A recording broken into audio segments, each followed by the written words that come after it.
बर्फ सी ठंडी हवाएं हवेली के अंदर सरसराने लगी थीं। एक अजीब सी चुप्पी चारों ओर छा गई थी, जैसे किसी अनकहे डर ने हर चीज को जकड़ लिया हो। दीवारों पर टंगी पुरानी पेंटिंग्स एक पल को जैसे जिंदा हो उठी थीं। उनकी आंखों में चेतना की झलक थी, मानो वो सब देख रही थी, सब समझ रही थी। राहुल जयकर अब तक बहुत कुछ देख चुका था, पर जो अब सामने था वो उसके सभी तर्कों को तोड़ने वाला था। वाणी उसकी बाह थामे खड़ी थी। उसका चेहरा शांत था, लेकिन भीतर कुछ विचलित था। वो आ चुकी है, वाणी ने धीमे से कहा। कौन? राहुल ने उसकी आंखों में झांकते हुए पूछा। जिसका नाम लेना भी मना है, मोहिनी। राहुल कुछ बोलता इससे पहले ही हवेली की छत से एक जोर की चीख गूंजी। इंसानी नहीं थी, लेकिन आवाज बहुत जानी पहचानी लग रही थी, जैसे किसी ने अपने जीवन की आखिरी सांस चिल्लाकर बाहर निकाली हो। उसी पल इंस्पेक्टर विक्रम राणा तेजी से हवेली में दाखिल हुए। उनके चेहरे पर डर नहीं था, लेकिन पसीने की बूंदें उनके माथे से साफ बता रही थी कि मामला सामान्य नहीं है। मैंने गाड़ी के शीशे में एक चेहरा देखा, उल्टा लटकता हुआ, फिर गायब हो गया। राहुल ने बिना कुछ कहे वाणी की ओर देखा। वो आंखें बंद किए कुछ बड़बड़ा रही थी, जैसे किसी अदृश्य शक्ति से संवाद कर रही हो। अचानक ही हवेली का दरवाजा अपने आप बंद हो गया। सभी के होश उड़ गए, हवा रुक गई। राहुल ने महसूस किया कि चारों ओर एक घना अंधकार फैल रहा है, और उसी अंधकार में से एक साया निकला। लंबे काले बाल, उल्टी गर्दन और आंखों में आग की तरह चमकता क्रोध।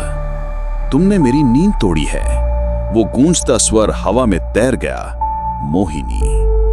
पंडित दयाल, जो अब तक एकांत में छिपा बैठा था, तेजी से आगे आया।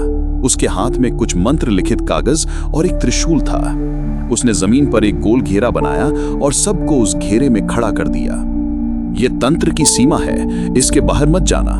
यह मोहिनी अब जाग चुकी है, और यह सिर्फ आत्मा नहीं, यह प्राचीन दानवी शक्ति है जो सदियों से बंद थी। वाणी ने अपने हाथ हवा में उठाए और एक अजीब सी थरथराहट हवेली में गूंज उठी। मोहिनी रुक गई, उसकी आंखें सीधे वाणी पे टिकी। तू वही है जो देख नहीं सकती लेकिन सब जानती है। राहुल ने देखा कि वाणी का चेहरा अब साधारण नहीं रहा। उसकी आंखें चमक रही थीं, मानो कोई दिव्य दृष्टि उसमें उतर आई हो। मैंने तुम्हें चेतावनी दी थी राहुल, यह हवेली अब जगह नहीं रही, यह खुद एक जीव है। डॉक्टर किल्विस, जो कि इस हवेली की आत्मा बन चुका था, अब धीरे धीरे प्रकट हो रहा था। दीवारों से मांस जैसे टुकड़े उभर रहे थे, फर्श धड़क रहा था जैसे दिल की धड़कन हो। तुम सब ने मेरी सीमाएं लांघी हैं, एक भारी गूंजती आवाज आई। अब तुम्हें भी मुझ में समा जाना होगा। राहुल ने वाणी की ओर देखा। इससे बाहर कैसे निकला जाए? वाणी ने पंडित दयाल की ओर देखा। हमें अतीत में जाना होगा, उस दिन तक जब मोहिनी पहली बार मारी गई थी, और वही दिन है जब हवेली को तंत्र से बांधा गया था। क्या हम समय में यात्रा कर सकते हैं? राहुल ने पूछा। यह कोई विज्ञान नहीं, यह तंत्र है, और तंत्र में समय एक रेखा नहीं, एक चक्र है। तो फिर हमें क्या करना होगा? हमें हवेली के हृदय में जाना होगा, जहां वो पहली बार मरी थी, उस कमरे में जहां दर्पण है। राहुल, वाणी और विक्रम चारों धीरे धीरे हवेली के सबसे पुराने हिस्से की ओर बढ़ने लगे। दीवारों से खून बह रहा था, जमीन कांप रही थी, हर दरवाजा अपने आप खुल रहा था, मानो हवेली खुद उन्हें आमंत्रण दे रही हो। दर्पण का कमरा, वही जहां राखी देवी पहली बार राहुल को दिखी थी, लेकिन इस बार वो अकेली नहीं थी। उसकी आंखों से खून बह रहा था, और उसकी उंगलियां दरवाजे की दरारों को नोच रही थीं। तुमने मुझे क्यों नहीं बचाया? वो कराहते हुए बोली। तुम हमें रास्ता दिखा सकती हो, वाणी ने कहा। राखी देवी ने सिर हिलाया, और तभी दर्पण में एक घूर्णन चालू हो गया। एक तीव्र प्रकाश ने सभी को ढक लिया। राहुल को लगा जैसे उसका शरीर जल रहा है। फिर अचानक सब शांत हो गया। वो 1920 के हवेली में खड़ा था। वाणी ने कहा, ये वो दिन है, मोहिनी आज रात मारी जाएगी, और यही वो शक्ति है जिसने हवेली को जीवित बना दिया था। तो हमें क्या करना है? हमें उसे मारने से रोकना होगा, या फिर उसकी आत्मा को शुद्ध करना होगा। राहुल, वाणी और पंडित सबने गांव की पुरानी किताबों से उस यज्ञ की जानकारी इकट्ठा की जिसमें मोहिनी को बलि चढ़ाया गया था।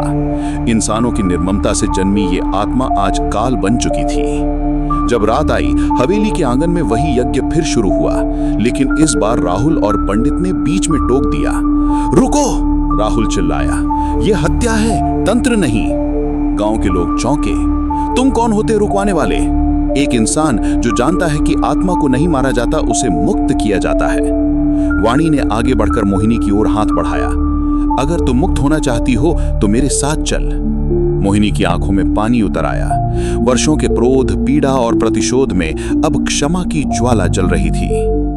और फिर वो धुएं में विलीन हो गई। अचानक सब कुछ बदल गया। हवेली फिर से शांत थी, दीवारें स्थिर थीं, फर्श ठोस। राहुल वापस वर्तमान में आ चुका था। क्या सब खत्म हो गया? विक्रम ने पूछा। वाणी ने मुस्कुराकर कहा, नहीं, अभी तो शुरुआत है। और दूर कहीं हवेली की दीवारों के भीतर एक नई दरार बन रही थी, एक नई आत्मा जागने को थी। Subscribe for next episode.